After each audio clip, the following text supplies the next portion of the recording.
Հարգելի լրագրողներ, նախ կներեք ինձ ձայնիս տատանումների համար ընթացքում, կասեք եթե ցածր խոսեմ, կփորձեմ բարձր։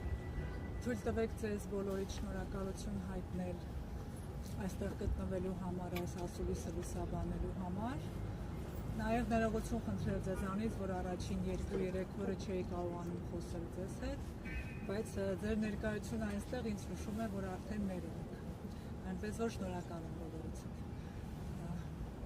Այսօր հացադուլի, որը հայտարարել ենք մարտի 1-ին,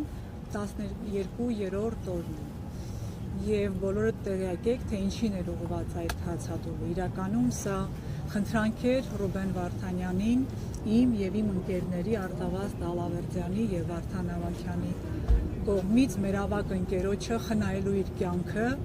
որովհետև մենք բոլորս շատ քաջ գիտակցում ենք, թե Ռուբեն Վարդանյանի կյանքը ինչ արժեք ունի հայ ժողովրդի համար։ Մենք նաև ցավով արձանագրում ենք, որ միշտ չէ և ամենուր չէ, որ հայ մարդիկ հասկանում են, ով է Բաքվի բանտում։ Բայց այս օրի ձեր լուսաբանման նաև շնորհիվ և բազմաթիվ այլ միջոցառումների շնորհիվ, ավելորդ է ասել իր ձայնային ուղերձի մասին, մարդիկ սկսեցին տեսնել Ռուբենին, ոչ թե նայել նկարները ցավալ, այլ տեսնել, ով է, ինչպիսին է, ինչի մասին է Ռուբեն Վարդանյանը և ինչ է անում այսօր Բաքվի բանտում բոլոր հայերի համար, Հայաստանի Հանրապետության համար։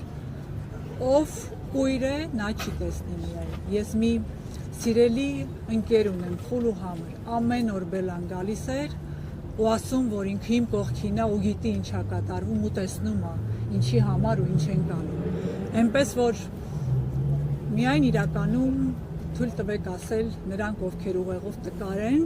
ահա նրանք չեն տեսնում։ Մնացած բոլոր մարդիկ տեսնելու են։ Հայ ժողովրդի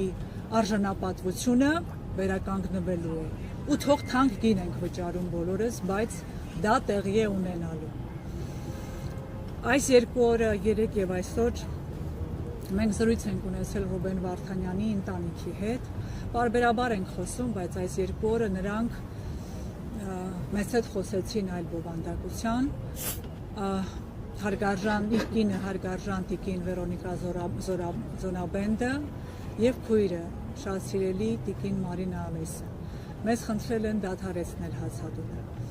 մեզ հորդորել են ուժեղ պահել Ռուբենին, որպեսզի հանկարծ այստեղ մեր քայլով որևէ կերպ նա այնտեղ վատ չզգա նաև մեզ համար, այնտեղ է լինի ամուր ուժեղ նաև մեզանով։ Նրանցից առավել որևէ մեկս չենք ուզում նրա վերադարձը, սա երկրորդ կարծիք այստեղ չկա։ Եվ հետևաբար մենք խոսելով իրենց հետ խոստացել ենք, որ կդադարեցնենք հացադուլը և տիկին Ալեսը նաև խնդրանք ուներ, նաև պատրաստ էր հրապարակային այդ մասին ասել, եթե կա ձայնագրությունը, կուզեմ մի փոքր լսեք, թե այդ տաղանդաշատ կոմպոզիտորը, մարդը, քույրը ինչպես է մեզ բոլորիս գոտեպնդում, չնայած որ տեսնում է, թե իր եղբայրը ինչ վիճակում է, բայց նա ճանաչում է իր եղբորը և նրա սկզբունքայնությունը։